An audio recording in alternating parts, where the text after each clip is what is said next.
J'espère que vous allez bien, j'espère que vous vous portez bien. La pression s'accentue sur le régime algérien. Les élections présidentielles anticipées du 7 septembre prochain risquent d'être des élections sans candidat. Finalement, les annonces de participation de Louisa Hannoun, du FFS et de plusieurs autres candidats sont conditionnées. C'est des annonces qui ont été formulées, mais sous des conditions. Tous les candidats veulent participer. Il y a plusieurs partis qui veulent participer, il y a des personnalités qui veulent participer, mais avec des conditions, avec des si. Zoubida Assoul, elle a encore parlé aujourd'hui de la question des détenus politiques et de la libération et de l'ouverture de l'espace médiatique. Elle a fait un communiqué aujourd'hui, son parti, l'UCP, en tant qu'elle est aussi candidate déclarée aux élections présidentielles.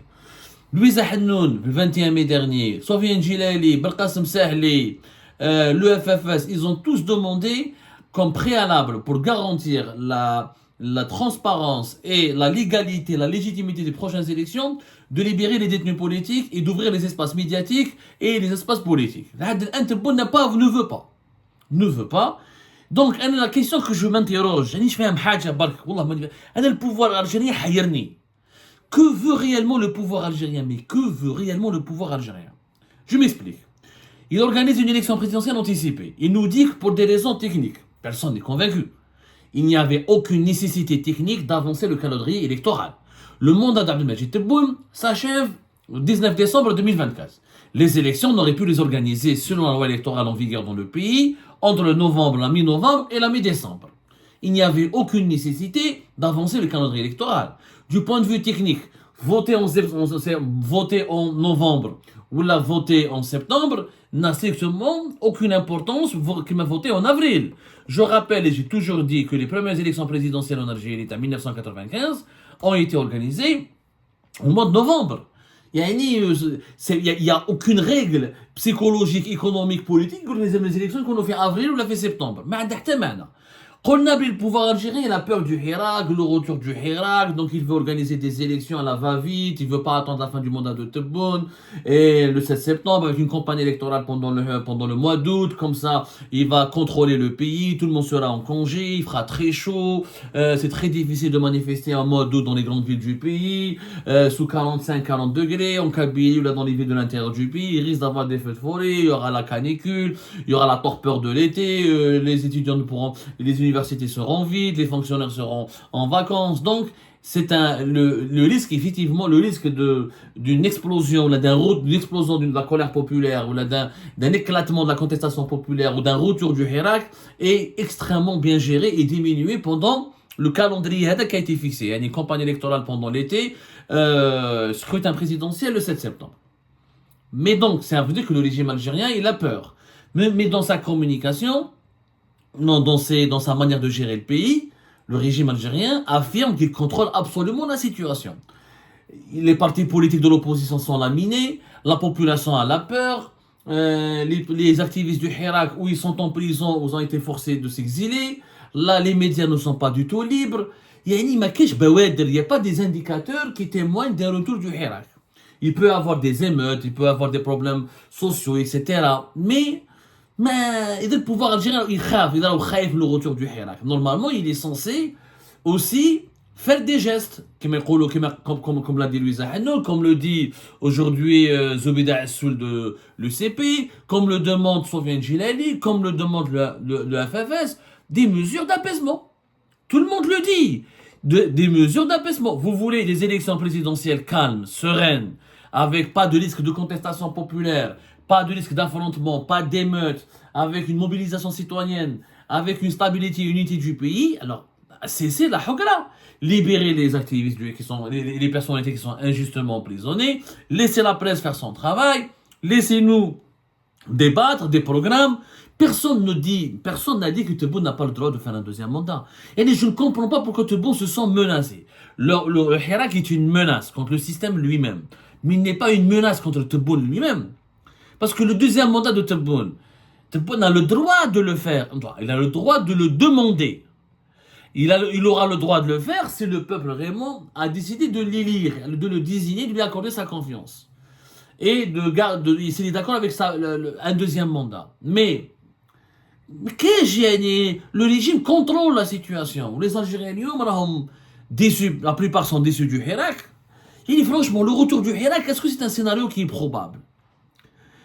Les observations du terrain, une simple expérience sociologique liée en Algérie, qu'est-ce qu'elle nous apprend? Que les Algériens sont préoccupés par la cherté de la vie, par la faiblesse de leur salaire, par le coût élevé des dépenses, par la misère sociale, par le chômage, par les problématiques économiques. Les Algériens,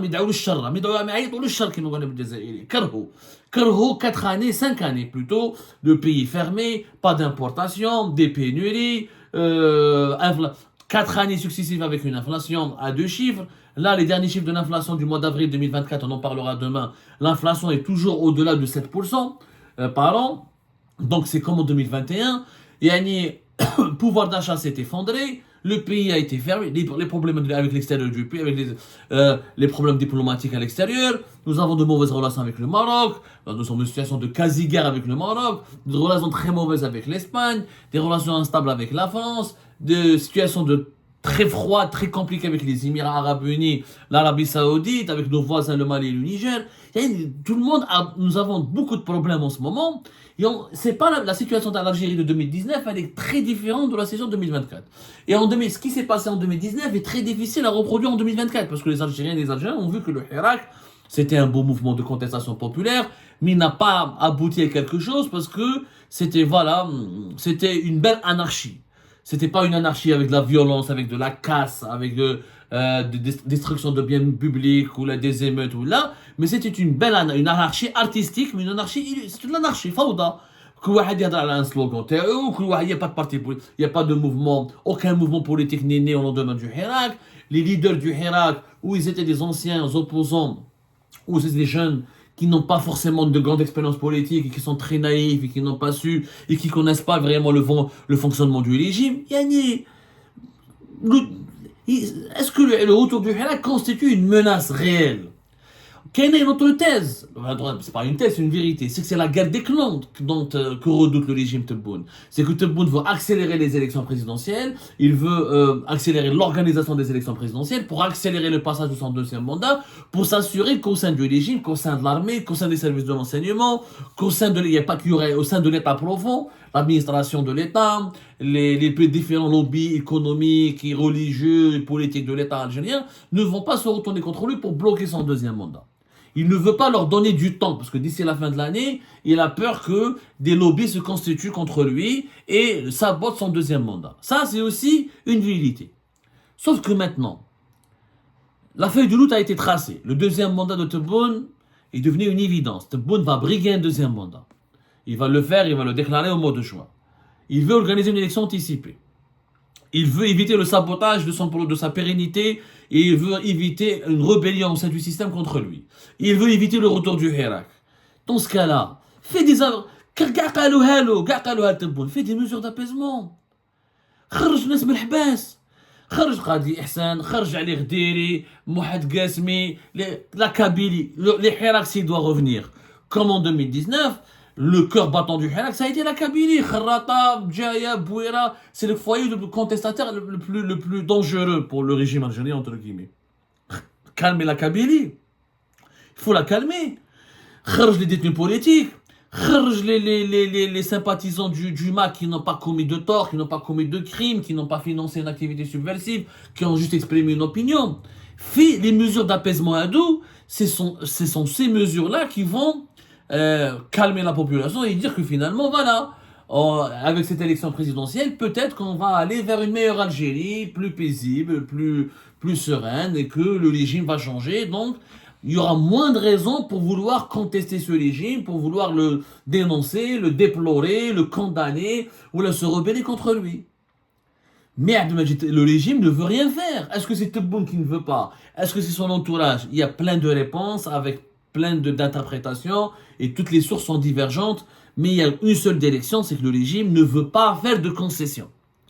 Le régime algérien, il croit que s'il fait des concessions, il va être faible. S'il est faible, il sera déboulonné par l'opposition, ou là par une rébellion interne, ou là par un mouvement de contestation qui fera son retour. Et le Hirak. C'est ça la croyance actuelle des dirigeants. On ne fait pas de concessions, on n'est pas faible. Dès les élections, on oblige tout le monde de participer et on oblige tout le monde à accepter le fait accompli. Mais on ne peut pas ni avoir le beurre, l'argent du beurre et ensuite quand il y a une crise qui éclate, tu dis c'est à cause des étrangers. Là, les ingrédients d'une crise sont réunis. Élection présidentielle illégitime parce que le calendrier électoral a été modifié. Et on a écourté de façon injustifiée, inexpliquée, illégale le mandat du président de la République. Alors qu'il n'y avait pas d'urgence. On n'est pas en guerre, on n'est pas menacé par la guerre, il n'y a pas des mouvements terroristes qui prospèrent sur le territoire national, il n'y a plus de mouvements, il n'y a plus de hirak, il n'y a pas de grève générale. Le pays, il est stable en ce moment. Il faut dire la vérité, le pays, il est, du point de vue de la stabilité organique et sécuritaire, le pays, il est stable. Le pays n'est pas stable du point de vue du fonctionnement des institutions, à cause de la mauvaise qualité des dirigeants actuels, de leur incompétence et des guerres de clans éternelles qui bousculent le régime algérien de l'intérieur. Mais, du point de vue sécuritaire et politique organique, le pays, il est stable. Donc, c'est illégal d'organiser cette élection présidentielle. Tu maintiens les détenus d'opinion en prison. Tu fermes encore l'espace médiatique, pas de liberté de la presse, tous les médias, les amis tous les hadrouch. Mais ça sert à quoi alors? C'est-à-dire que c'est le régime qui veut provoquer la crise.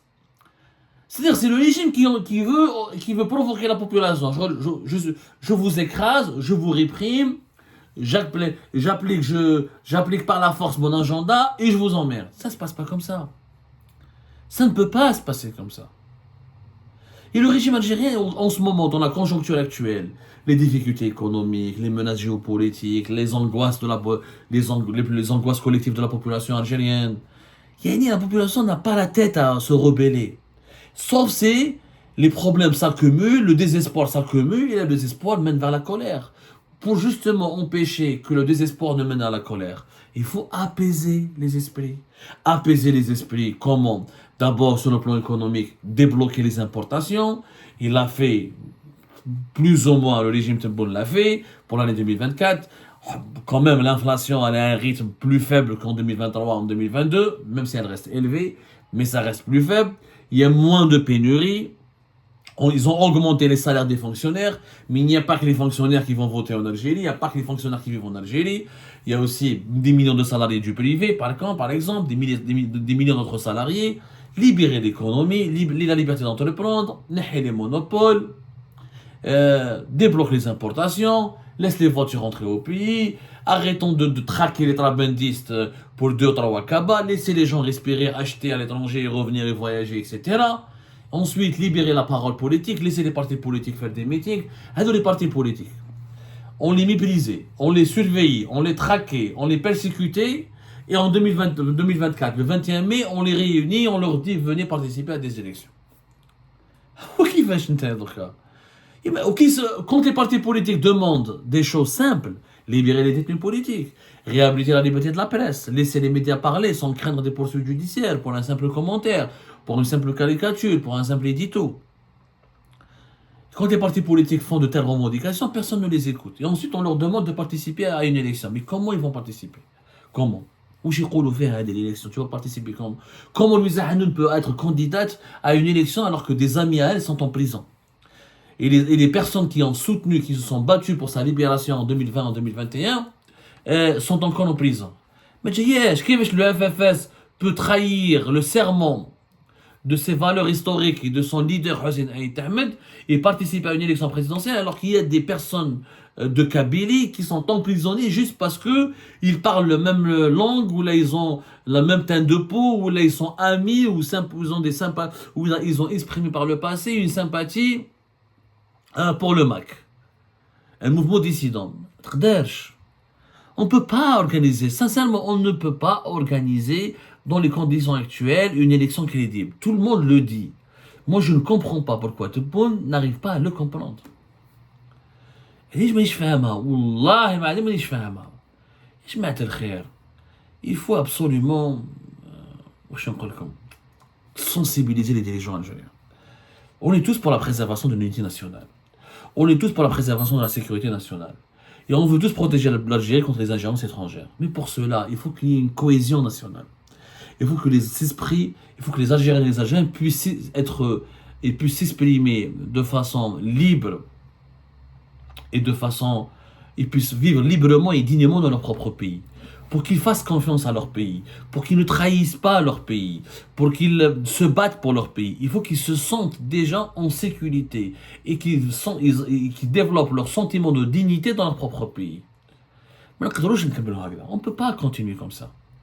Avec toute la répression, pas de parole libre, pas de débat libre, pas de propositions contradictoires, pas de questions qui dérangent, pas d'opposition qui dérange. C'est ça qui va mener le pays vers l'explosion. C'est ça qui va mener le pays vers l'explosion. Si on veut absolument éviter ce que le pays n'explose ou n'implose, il faut que le pays retrouve de la sérénité. Et il faut qu'il retrouve une certaine paix intérieure. La paix intérieure est déjà avec quoi? Le respect des libertés publiques et individuelles.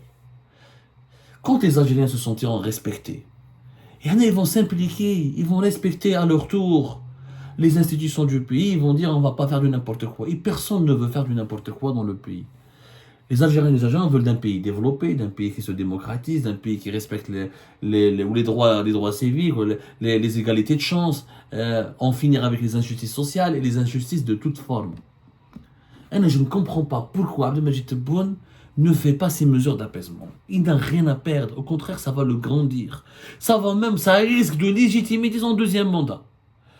Il y a des gens qui peuvent dire au moins il s'est remis en cause, attendons une seconde chance, parce qu'il y aura un deuxième mandat. Mais ouvrez les prisons, libérez les détenus politiques, libérez la parole politique, libérez les médias. Ça ne vous coûte rien.